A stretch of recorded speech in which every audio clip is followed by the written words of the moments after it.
Dans le JT du cœur, votre dose quotidienne de bonheur. C'est Sullivan. Aujourd'hui le malin. Quel est son génie? Source, Wikipédia, Maurice Maeterlinck, prix Nobel. Berlin, 1891. Yvonne Osten, professeur de mathématiques à la retraite, a une idée folle. Apprendre à compter à son cheval Hans. Il lui enseigne les chiffres, les additions, les soustractions, les multiplications. Hans répond en tapant du sabot, et les résultats sont stupéfiants. Hans compte, calcule, lit l'heure, reconnaît des notes de musique. Les foules se pressent. Le New York Times lui consacre des articles. Hans le malin devient la star du monde entier. 1904.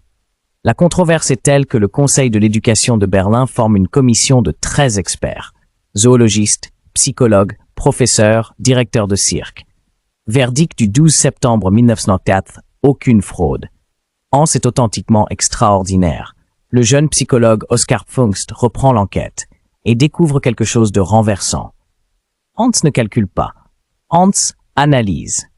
Quand la réponse approche, le questionneur incline imperceptiblement la tête.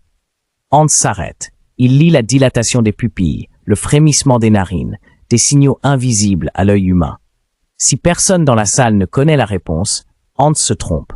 En 1922, Charles Robert Richer, prix Nobel de médecine, lui consacre un chapitre dans son traité de métapsychique, sous le titre « Métapsychique animale ». Pour la première fois, le mot télépathie est posé. Transmission de pensée, sensibilité absolue, la frontière est mince. Ce n'est pas de l'arithmétique, c'est une sensibilité aux humains d'une finesse absolue. Hans le malin avait su lier son destin à celui de Van Osten. Moi, Sullivan, je le savais. Et oui, les chevaux lisent en vous bien mieux que vous ne vous lisez vous-même. À lundi prochain, revenez vite, au galop. Et demain, c'est Thor qui prend le micro dans le JT du cœur.